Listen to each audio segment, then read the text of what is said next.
Estamos de volta com a segunda parte do nosso programa, falando hoje sobre a oração, que nos encoraja. E Jesus diz assim, pedi e recebereis. Está lá em Mateus capítulo 7, versículo 7, que é aquele famoso discurso dele lá no monte das bem-aventuranças, a noroeste do mar da Galileia, numa visão estonteante, maravilhosa, espiritual, profunda, que mexe com o nosso interior. Aquela brisa, aquele mar sereno, lindo, maravilhoso, fala muito de Jesus, pelo menos para mim. Mexe mesmo com as minhas emoções. Então eu gostaria de aqui lembrar que quando Jesus diz, pedi e recebereis, nós teremos que revelar e refletir sobre duas perguntas. Por quem a gente tem pedido a Jesus? E quando é que a gente pede? Antes de refletir isso, eu gostaria de colocar que no judaísmo, no Siddur, que é o livro de oração judaica, que Jesus conhecia e o povo para quem ele pregava conhecia. Eles falam que existe 4 tipos de oração. Cada tipo não é superior nem inferior ao outro, todos são iguais. Mas eles são divididos em pedido, que é o primeiro que a gente sempre acha que é esse, mas ele não é maior do que a oração de agradecimento, nem a oração de louvor e muito menos de introspecção. Então você pode pedir, agradecer, louvar ou meditar. O oriental mais medita, sabe por quê? Porque o verbo hebraico para a oração chama lehit palel e é um verbo reflexivo. O radical palel significa julgar a si mesmo. Então Jesus diz, quando fores orar, não faça como os hipócritas, porque Jesus vivia, quando ele terminava suas atividades em Jerusalém, à noite ele ia para o Monte das Oliveiras e ali ele se reunia com os discípulos. E foi numa dessas reuniões que eles pediram a Jesus, mestre, ensina-nos a orar. E Jesus diz assim, quando você for orar, entre no seu quarto, feche a sua porta e ore a Deus em silêncio, porque antes que você peça qualquer coisa a Ele, Ele já sabe do que você precisa. Então não é o barulho, não é a repetição, não é a ostentação que faz da oração ser mais forte. Ele mesmo diz, não faça como os hipócritas, como os publicanos e os fariseus que oram nas praças públicas para serem vistos pelos homens. Entra no teu quarto, fecha a tua porta. E se ele diz que antes que a gente peça qualquer coisa a Deus, ele já sabe do que a gente merece, então não devemos pedir por nós. Porque a gente já merece. Se a gente pedir algo que a gente não merece, ele não vai dar. Está bem claro que Jesus coloca isso aqui. Então, antes que você peça alguma coisa, você lembre que você tem que pedir pelos outros. Porque você não precisa pedir a Deus o que você merece. Ele vai lhe dar automaticamente. Então, louvar, tudo bem. Agradecer sobre tudo isso. Essa devia ser a prece mais comum, mas a gente nem sempre se lembra de agradecer. É sempre de pedir, sobretudo nós orientais, que acham que quanto mais pedir, mais recebe. Não é por aí. Peçamos pelos outros, porque através disso você vai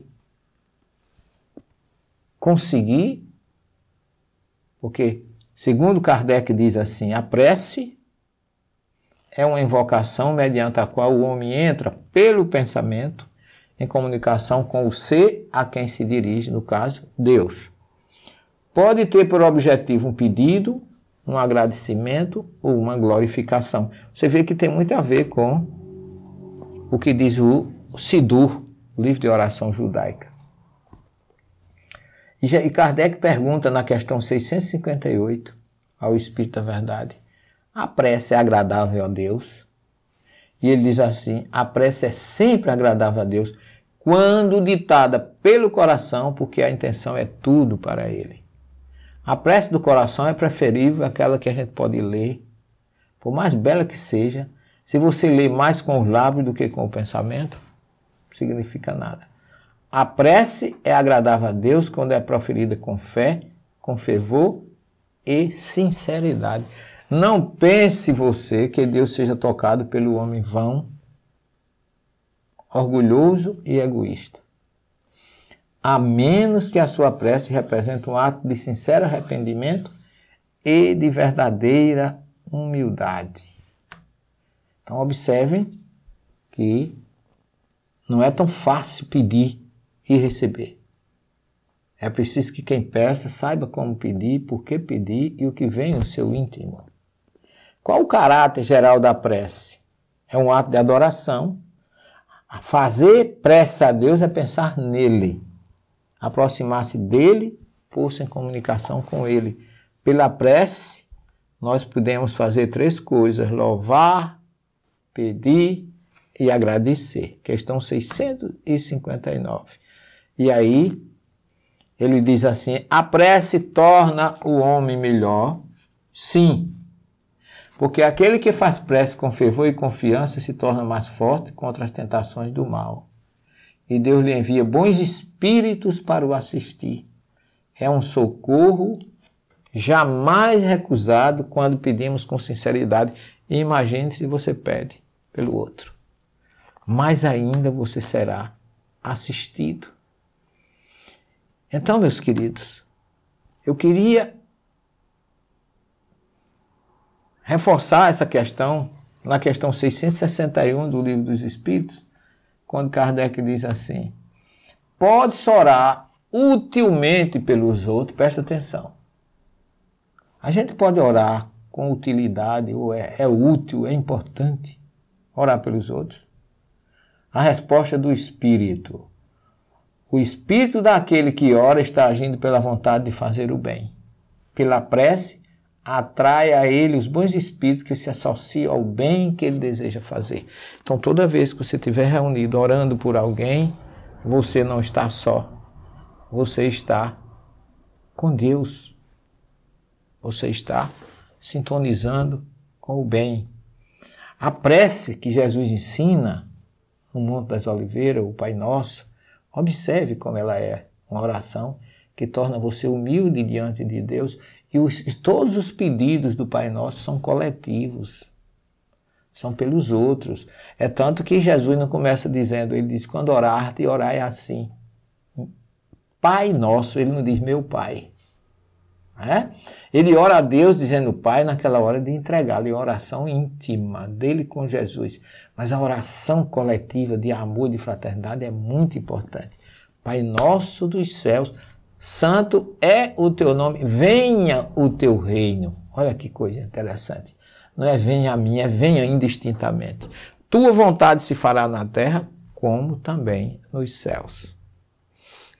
Dá-nos hoje nossa parte de pão, perdoa as nossas dívidas quando perdoarmos a dívida dos nossos ofensores. Não nos deixes entregues à provação, porque assim nos resgatas do mal. Amém. Essa oração está lá no Monte das Oliveiras, eu extraí de lá, e lá tem o Pai Nosso em 106 idiomas, e eu extraí essa do hebraico e traduzi, e você observa que já tem um significado completamente diferente daquela que nós conhecemos. É uma oração de pedido pelos outros. Pai Nosso dos céus, santo é o teu nome, venha o teu reino, não só para mim, mas indistintamente para todos. Olha, reconhecimento da submissão e humildade diante de Deus. Tua vontade se fará na terra como também nos céus. Dá-nos hoje nossa parte de pão, ou seja, do pão de cada dia ou de todo dia. Dá-me uma parte para aquele que não recebeu, também possa receber daquilo que me sobra. E aí vem a parte mais forte.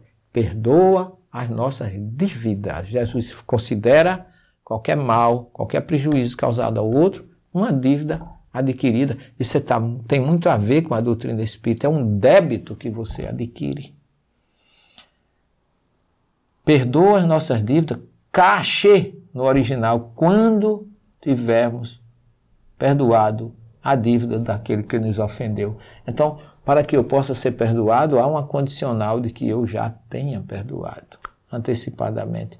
E a gente vê tanta gente magoado, guardando rancor, mágoa, lembrança por anos, décadas, meses, anos, infinito tempo, agarrado numa mágoa interior, que muitas vezes quem ofendeu nem se lembra. Daí a importância de perdoar.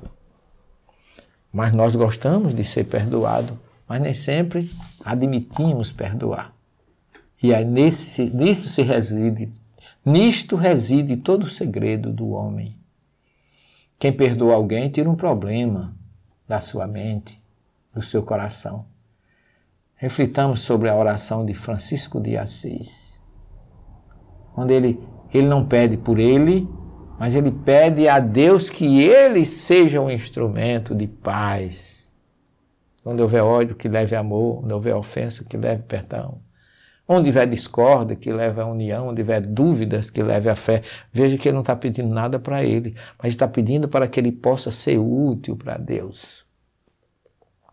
Ele não tem uma palavra: Senhor, fazei que eu procure mais consolar que ser consolado.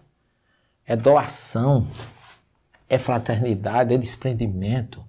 Que eu possa mais compreender do que ser compreendido, amar do que ser amado. Porque é dando que se recebe, é perdoando. Então, está de acordo com o Pai Nosso. Que o meu perdão é condicionado a que eu já haja perdoado a dívida do outro. Porque quem não perdoa o seu semelhante está guardando uma mágoa que vai prejudicar ele mesmo. É perdoando que se é perdoado e é morrendo que renascemos para a vida eterna. Então, nós temos mensagens e mais mensagens exigindo que essa nossa sintonia com Deus seja de desprendimento, de humildade, de amor, de fraternidade, de perdão, e que a gente possa ser útil a essa causa maravilhosa do Evangelho de Jesus. Como nós não temos mais tempo para o programa de hoje, desejamos que Jesus deposite no coração de todos vocês que nos ouvem neste momento a semente do perdão, do amor e da paz. Fique com Jesus até o próximo programa, se Ele assim o permitir. Uma boa semana para todos vocês.